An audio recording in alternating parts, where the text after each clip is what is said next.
Welcome to EJH British Cars. Well, today I'm going to be working on the windshield wipers. I thought I'd try to get the stuff in place under the front cowl before I put the dashboard in, just makes it that much harder to get at.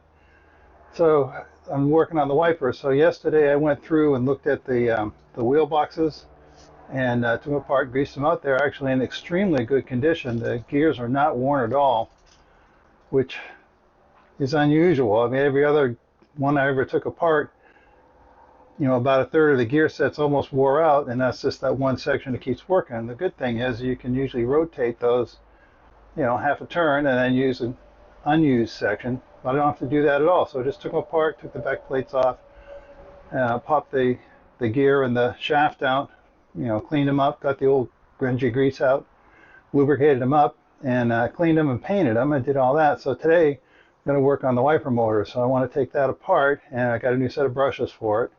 And we'll also clean it and paint it up a bit so it looks like something. So let's get started. The stuff I cleaned up yesterday. This is the back place that you remove to get the gears out. It's just those two screws holding it together. Nothing very fancy. And I did find that somewhere along the line, this tube here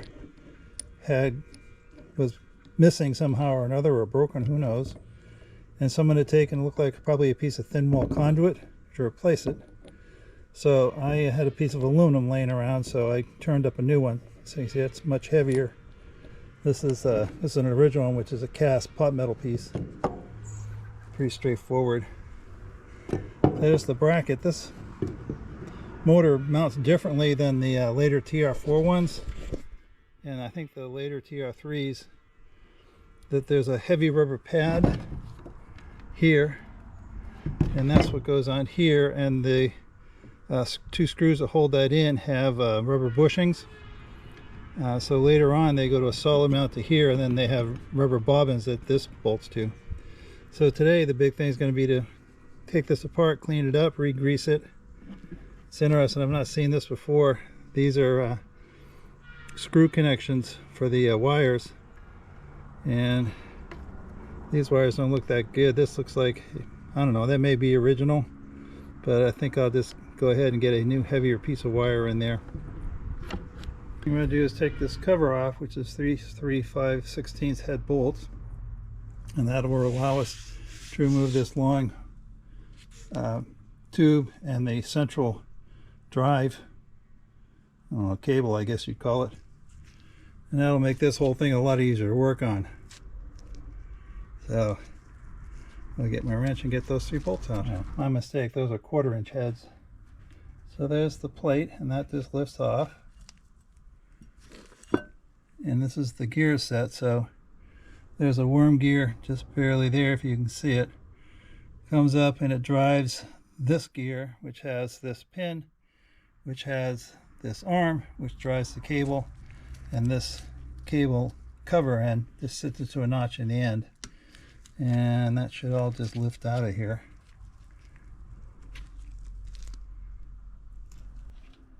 That just lifts up out of there. This piece just lifts off there,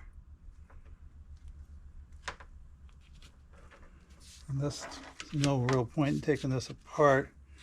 What we'll do, I'm going to clean this up. I want to paint it, but I'll also wipe all the old dried up grease off of this thing, and before we reassemble it, we'll put some fresh grease on it. So this is a different type of wiper motor than what I'm used to. For one thing, it does not have a parking circuit, just on and off. And then there's a set of reduction gears in there, and this plate on the back with a Phillips head screw. That comes off, and it shows you the pivots and more caked grease. And it looks like this one is retained, and this sort of has a bent wire retainer on it. So I'm going to try to get that off. Not quite sure how at this point, but I'll figure it out. Oh, they came out. Here's the one gear. That's the reduction gear. That's sitting in a pool of marble mystery oil because those bearings are stuck, or they're very, very stiff. And I was surprised. They just pushed out of the housing from the back side. Just put a drift on them. This one here, light tap with a hammer, out they came. So that was easy enough. So I'm going to let this soak for a while. It doesn't feel, it does turn just barely. It doesn't feel rusty. It just feels like the grease is turned into mud, or dry mud. So next, I think we'll be taking the end plate off the motor. Just to remove this headpiece, there was 1/4 inch head screw there, another one there. It came off, and this with the dirty old grease is kind of a snug fit. So once I got it off, you could feel it wiggling a little bit, and I just wiggled it off, and off it came without too much muss or fuss.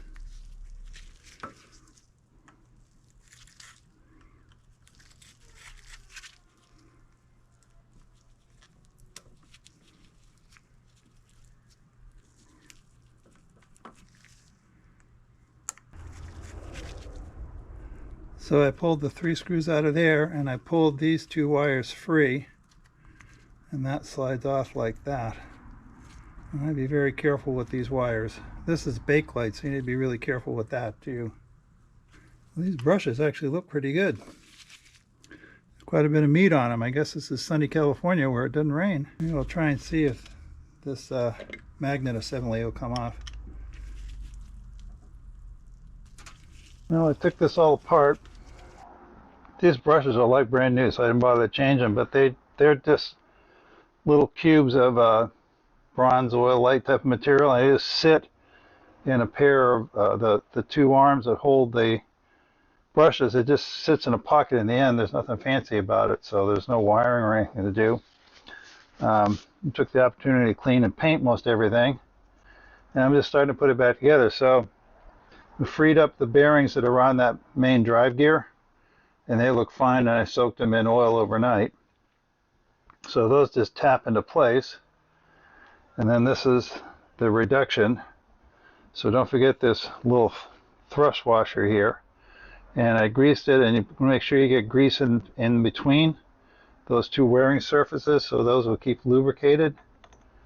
We'll put that in. And this thing was packed with grease. I'm not sure how much it was doing. I mean, most of it had never moved. I did notice almost everything Lucas has a build date on it, and this one says 12/5/55, if you can see that. And of course, in England, the first digit is the date, so that's the 12th of May 1955, and that's right about when this car was built according to the build certificate. So I think that's fine. So, and it kind of looked like lithium grease in there. Not sure again. I'm just going to use some wheel bearing grease. So I want to make sure I get plenty down, because I've gotten all the old grease out of here, so that's good. I want to lube up all these gears quite a bit, and we need to make sure we grease. This is the slide where the cable drive goes, so make sure that that's greased up well. And when I took it apart, it was full of grease in these 2 pockets, and that stuff had never moved from the day it went in. I don't really see much point in that, so I'm really just trying to get a lot of grease into this gear area, because I think this is the one place where it will kind of lubricate itself, and particularly packed in down around those reduction gears. So I don't think a lot of, it's like you would not want to pack a wheel bearing like this, because, you know, there's a lot more heat and stress and all the rest, but for this I think that's fine. So those are those bits on. This is the drive link, and I want to make sure that that gets greased up, at least the pins. And I should go find that piece of cable that this goes onto as well. So this is the drive end. We just want to grease that up as well.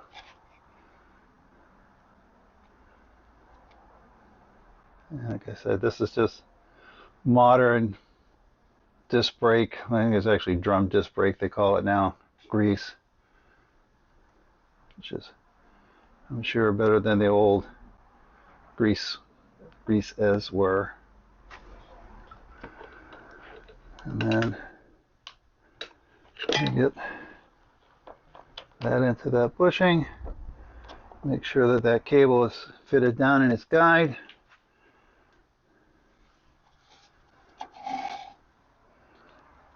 Pack this with a little bit more grease.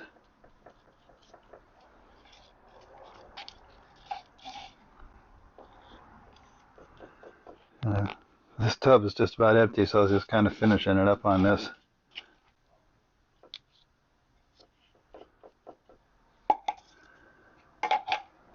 And then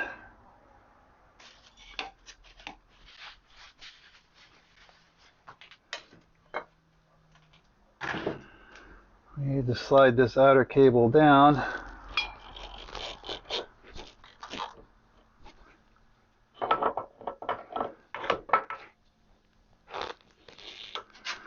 Because that fits into this notch right there, like so.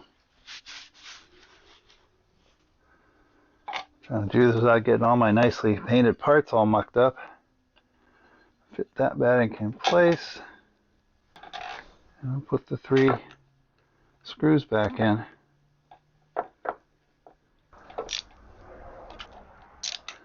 And just snug those down.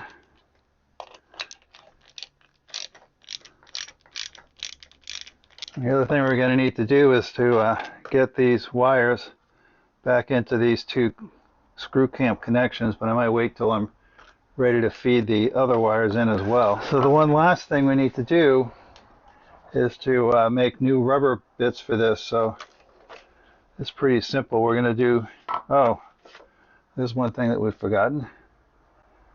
We need to put that cap back on there. Let me go find that. So that just goes on in the obvious direction. Just squeezing the excess grease out of the hole on the top. And this just gets a Phillips head down through the center, like so. Now, this square pad here, this is what was left. So I don't think I have anything quite that thick, but I can just use 2 layers and glue them together. And so I'll go cut some of that out. So I've glued 2 pads together, and I've made a couple of dots where these holes go. I'm just going to use my hole punch and punch a couple of holes in. These are the 2 studs nut assemblies that fasten the brake, the bottom bracket to that through those 2 holes we just punched right there and there. And this is just a stud. It's probably 1032 with a nut. And there's a steel washer, but underneath it there was a rubber washer, and it has a step in it right there to locate it in the holes in the mounting bracket holes are about a ½ inch. So I'm going to go ahead, and I think I'll have to make these in 2 pieces, but I'll make a big round one, which would then go against that steel stud, and we'll also make a smaller one that'll go into the hole in the steel bracket, and then we can glue those together as well. So we're going to preset these 2 new rubber washers into the holes, so make sure that they fit through all the way and then just collapse on the edge. And then this bracket goes with the 2 holes facing the bulkhead. So I've just got this piece together with a double rubber underneath and the rubber washers there. Those nuts were kind of frozen on those studs, so I haven't bothered to loosen them up.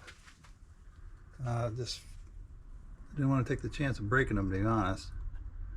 I'll put a little Loctite in there, just cause. And then this should go on there,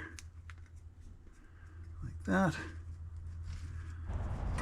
So we need to mount this in the car because neither this wiper motor or the wheel box is going to fit through the 3/4 inch hole in the firewall. So I've gone ahead and mounted the rubber grommet onto the cable, outer cable, and then it's going to be fiddly, but I'll just push the cable through, which is this hole right here, and then we'll mount that grommet in there. So I've got the two wheel boxes assembled on the cable, and they go this way because they're going to through the cowling like that. I'm going to have to feed this onto the piece that's sticking out. By the way, that inner cable is greased 100%, by the way. So I'm going to fit that on, and what I'm going to try and do, I think, I'll just slide it on for now and get the wheel boxes secured. And then once they're secured, we'll fool around with this clamp. I might just take that off for now.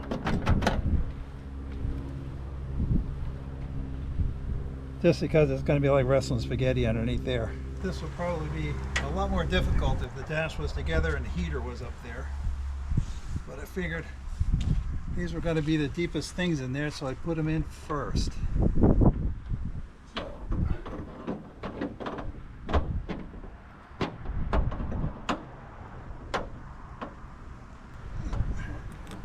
Gaskets on. This is probably can't see that. And then one of these. And we'll just get that nut started.